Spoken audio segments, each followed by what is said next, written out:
ನಮಸ್ಕಾರ. ಆಧಾರಶೀಲ ರಾಷ್ಟ್ರೀಯ ಪಠ್ಯಕ್ರಮದ ಸಕ್ರಿಯ ಆಟ ಆಧಾರಿತ ಕಲಿಕೆ ಯೋಜನೆ ವಿಡಿಯೋ ಸರಣಿಗೆ ನಿಮಗೆ ಸ್ವಾಗತ.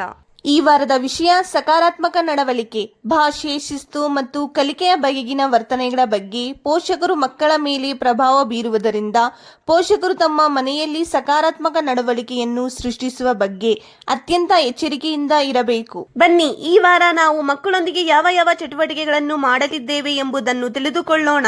ಬನ್ನಿ, ಸೋಮವಾರ ಮತ್ತು ಮಂಗಳವಾರ ಮಾಡಬೇಕಾದ ಚಟುವಟಿಕೆಗಳ ಬಗ್ಗೆ ತಿಳಿದುಕೊಳ್ಳೋಣ. ಬ್ಲಾಕ್ 1, ಸ್ವಾಗತ ಮತ್ತು ಆಟ. ಎಲ್ಲಾ ಮಕ್ಕಳನ್ನು ನಮಸ್ತೆ ಮಾಡುವ ಮೂಲಕ ಸ್ವಾಗತಿಸಿ. ನಂತರ ಸ್ವಚ್ಛತೆ ಪರಿಶೀಲಿಸಿ. ಈಗ ಮಕ್ಕಳು ತಮ್ಮ ಜಾಗದಲ್ಲಿ ಎದ್ದು ನಿಂತು ಎಸ್ ಮೇಡಮ್ ಎಂದು ಹೇಳುವ ಮೂಲಕ ಹಾಜರಾತಿಯನ್ನು ತೆಗೆದುಕೊಳ್ಳಿ. ಈಗ ಮಕ್ಕಳಿಗೆ ಮುಕ್ತ ಆಟಕ್ಕಾಗಿ ವಸ್ತುಗಳನ್ನು ನೀಡಿ ಆಟವನ್ನು ಆಡಿದ ನಂತರ ವಸ್ತುಗಳನ್ನು ಸರಿಯಾದ ಸ್ಥಳದಲ್ಲಿ ಇಡಲು ಮಕ್ಕಳನ್ನು ಪ್ರೋತ್ಸಾಹಿಸಿ. ಬ್ಲಾಕ್ 2, ಆಟ ಮತ್ತು ಕಲಿಕೆ. ಈಗ ಮಕ್ಕಳಿಗೆ ಕಥೆಯನ್ನು ಹೇಳಿ. ಆಯ್ಕೆ ಮಾಡಿ ಯಾವುದು ವಿಭಿನ್ನವಾಗಿದೆ ಮತ್ತು ಯಾವುದು ಒಂದೇ ರೀತಿಯಾಗಿದೆ. ಈಗ ಸೂಚನೆಗಳನ್ನು ಅನುಸರಿಸುವುದು ದೈಹಿಕ ಚಟುವಟಿಕೆಗಳು. ಈಗ ನಿಮ್ಮ ನೆಚ್ಚಿನ ಚಿತ್ರವನ್ನು ಬಿಡಿಸಿ. ಬನ್ನಿ, ಸಿದ್ಧರಾಗೋಣ. ಅವಶ್ಯಕತೆ, ಪ್ರಕಾರಗಳನ್ನು ಅರ್ಥ ಮಾಡಿಕೊಳ್ಳಿ ಮತ್ತು ಸ್ವಾವಲಂಬಿಯಾಗಿರಿ. ಬ್ಲಾಕ್ 3, ಪ್ರತಿಬಿಂಬ ಮತ್ತು ವಿದಾಯ. ನಂತರ ಹೊರಗೆ ಹೋಗಿ ಮಕ್ಕಳಿಗೆ ಆಟವನ್ನು ಆಡಿಸಿ. ಈಗ ಎಲ್ಲಾ ಮಕ್ಕಳನ್ನು ವೃತ್ತದಲ್ಲಿ ಕುಳಿತುಕೊಳ್ಳಲು ಹೇಳಿ. ಇಂದು ನಾವು ಯಾವ ಚಟುವಟಿಕೆಗಳನ್ನು ಮಾಡಿದ್ದೇವೋ ನಿಮಗೆ ಯಾವ ಚಟುವಟಿಕೆ ಇಷ್ಟವಾಯಿತು ಎಂದು ಕೇಳಿ. ಮಂಗಳವಾರ ಇದೇ ರೀತಿಯ ಚಟುವಟಿಕೆಗಳನ್ನು ಆಯೋಜಿಸಿ. ಮನೆಯಲ್ಲಿ ಮೋಜಿನ ಆಟವನ್ನು ಆಡಿಸಿ. ಪ್ರತಿದಿನ ಮಕ್ಕಳೊಂದಿಗೆ ಮಾತನಾಡಿ. ಅವರ ದೈನಂದಿನ ಅನುಭವ, ಭಾವನೆ, ಅವರಿಗೆ ಏನು ಇಷ್ಟ ಮತ್ತು ಏನು ಇಷ್ಟವಿಲ್ಲ ಇತ್ಯಾದಿಗಳನ್ನು ಕೇಳಿ ಮತ್ತು ಚರ್ಚಿಸಿ. ವಾರ ಮತ್ತು ಗುರುವಾರ ಮಾಡಬೇಕಾದ ಚಟುವಟಿಕೆಗಳ ಬಗ್ಗೆ ತಿಳಿದುಕೊಳ್ಳೋಣ. ಬ್ಲಾಕ್ 1, ಸ್ವಾಗತ ಮತ್ತು ಆಟ. ಎಲ್ಲಾ ಮಕ್ಕಳನ್ನು ತಲೆ ಸವರಿ ಸ್ವಾಗತಿಸಿ. ನಂತರ ಸ್ವಚ್ಛತೆ ಪರಿಶೀಲಿಸಿ.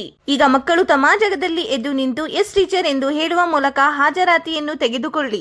ಈಗ ಮಕ್ಕಳಿಗೆ ಮುಕ್ತ ಆಟಕ್ಕಾಗಿ ವಸ್ತುಗಳನ್ನು ನೀಡಿ ಆಟವನ್ನು ಆಡಿದ ನಂತರ ವಸ್ತುಗಳನ್ನು ಸರಿಯಾದ ಸ್ಥಳದಲ್ಲಿ ಇಡಲು ಮಕ್ಕಳನ್ನು ಪ್ರೋತ್ಸಾಹಿಸಿ. ಬ್ಲಾಕ್ 2, ಆಟ ಮತ್ತು ಕಲಿಕೆ. ಈಗ ಮಕ್ಕಳಿಗೆ ಕಥೆಯನ್ನು ಹೇಳಿ. ಈಗ ಸಂಖ್ಯೆ ಗುರುತಿಸಿ, ಎಣಿಸಿ ಮತ್ತು ಹೊಂದಿಸಿ. ಪ್ರಾಸ ಪದಗಳು ಅರ್ಥ ಮಾಡಿಕೊಳ್ಳಿ, ಗುರುತಿಸಿ. ಒಂದೇ ರೀತಿಯ ಪದಗಳನ್ನು ಪಟ್ಟಿ ಮಾಡಿ. ಈಗ ಹರಿದು ಅಂಟಿಸಿ ಚಿತ್ರ ಮಾಡಿ. ಬನ್ನಿ, ಸಿದ್ಧರಾಗೋಣ. ಅವಶ್ಯಕತೆ, ಪ್ರಕಾರಗಳನ್ನು ಅರ್ಥ ಮಾಡಿಕೊಳ್ಳಿ ಮತ್ತು ಸ್ವಾವಲಂಬಿಯಾಗಿರಿ. ಬ್ಲಾಕ್ 3, ಪ್ರತಿಬಿಂಬ ಮತ್ತು ವಿದಾಯ. ನಂತರ ಹೊರಗೆ ಹೋಗಿ ಮಕ್ಕಳಿಗೆ ಆಟವನ್ನು ಆಡಿಸಿ. ಈಗ ಎಲ್ಲಾ ಮಕ್ಕಳನ್ನು ವೃತ್ತದಲ್ಲಿ ಕುಳಿತುಕೊಳ್ಳಲು ಹೇಳಿ. ಇಂದು ನಾವು ಯಾವ ಚಟುವಟಿಕೆಗಳನ್ನು ಮಾಡಿದ್ದೇವೋ ನಿಮಗೆ ಯಾವ ಚಟುವಟಿಕೆ ಇಷ್ಟವಾಯಿತು ಎಂದು ಕೇಳಿ. ಗುರುವಾರ ಇದೇ ರೀತಿಯ ಚಟುವಟಿಕೆಗಳನ್ನು ಆಯೋಜಿಸಿ. ಮನೆಯಲ್ಲಿ ಮೋಜಿನ ಆಟವನ್ನು ಆಡಿಸಿ. ಹಿಟ್ಟನ್ನು 2 ಸಮಾನ ಭಾಗಗಳಾಗಿ ವಿಂಗಡಿಸಿ ಅವುಗಳನ್ನು ವಿವಿಧ ಆಕಾರಗಳಾಗಿ ರೂಪಿಸಿ. ಯಾವುದರಲ್ಲಿ ಹೆಚ್ಚು ಹಿಟ್ಟು ಇದೆ ಎಂದು ಊಹಿಸಲು ಹೇಳಿ. ಶುಕ್ರವಾರ ಮತ್ತು ಶನಿವಾರ ಮಾಡಬೇಕಾದ ಚಟುವಟಿಕೆಗಳ ಬಗ್ಗೆ ತಿಳಿದುಕೊಳ್ಳೋಣ.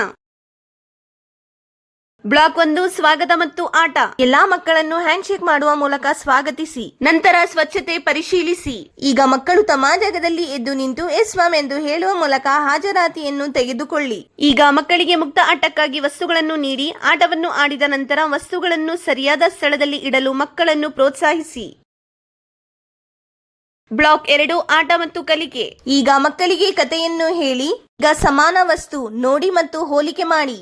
ಈಗ ಅಕ್ಷರಗಳನ್ನು ಗುರುತಿಸಿ. ಪ್ರಾಥಮಿಕ ಭಾಷೆಯ ಧ್ವನಿಗಳನ್ನು ಅಕ್ಷರಗಳೊಂದಿಗೆ ಜೋಡಿಸಿ. ಈಗ ಚಿತ್ರವನ್ನು ಬಿಡಿಸಿ. ಇಂದು ನೀವು ಹೇಗೆ ಭಾವಿಸುತ್ತಿದ್ದೀರಿ? ಭಾವನೆಗಳನ್ನು ಅರ್ಥ ಮಾಡಿಕೊಳ್ಳಿ ಮತ್ತು ಗುರುತಿಸಿ. ಬ್ಲಾಕ್ 3, ಪ್ರತಿಬಿಂಬ ಮತ್ತು ವಿದಾಯ. ನಂತರ ಹೊರಗೆ ಹೋಗಿ ಮಕ್ಕಳಿಗೆ ಆಟವನ್ನು ಆಡಿಸಿ. ಈಗ ಎಲ್ಲಾ ಮಕ್ಕಳನ್ನು ವೃತ್ತದಲ್ಲಿ ಕುಳಿತುಕೊಳ್ಳಲು ಹೇಳಿ. ಇಂದು ನಾವು ಯಾವ ಚಟುವಟಿಕೆಗಳನ್ನು ಮಾಡಿದ್ದೇವೋ ನಿಮಗೆ ಯಾವ ಚಟುವಟಿಕೆ ಇಷ್ಟವಾಯಿತು ಎಂದು ಕೇಳಿ. ಶನಿವಾರ ಇದೇ ರೀತಿಯ ಚಟುವಟಿಕೆಗಳನ್ನು ಆಯೋಜಿಸಿ ಮತ್ತು ವಯಸ್ಸಿಗೆ ಅನುಗುಣವಾಗಿ ವಾರದ ಅಭ್ಯಾಸ ಹಾಳೆಯನ್ನು ಮಾಡಿಸಿ. ಮನೆಯಲ್ಲಿ ಮೋಜಿನ ಆಟವನ್ನು ಆಡಿಸಿ. ಮಕ್ಕಳಿಗೆ ರಿಬ್ಬನ್, ಹಗ್ಗ, ಸೀಮೆ ಸುಣ್ಣ, ಬಣ್ಣ ಇತ್ಯಾದಿಗಳನ್ನು ನೀಡಿ ಇದರಿಂದ ವಿವಿಧ ರೀತಿಯ ರೇಖೆಗಳನ್ನು ಬಿಡಿಸಲು ಮಕ್ಕಳನ್ನು ಪ್ರೇರೇಪಿಸಿ. ಇಂದು ನಾವು ಸಕಾರಾತ್ಮಕ ನಡವಳಿಕೆ ವಿಷಯದ ಬಗ್ಗೆ ತಿಳಿದುಕೊಂಡಿದ್ದೇವೆ. ಮನೆಯಲ್ಲಿ ಉತ್ತಮ ವಾತಾವರಣವನ್ನು ಕಾಪಾಡಿಕೊಳ್ಳಲು ಪೋಷಕರಿಗೆ ಹೇಳುತ್ತೇವೆ. ಮಕ್ಕಳೊಂದಿಗೆ ಮಾಡಿದ ಚಟುವಟಿಕೆಗಳ ಬಗ್ಗೆ ನಿಮ್ಮ ಅನುಭವಗಳನ್ನು ದಯವಿಟ್ಟು ನಮ್ಮೊಂದಿಗೆ ಹಂಚಿಕೊಳ್ಳಿ. ಧನ್ಯವಾದಗಳು.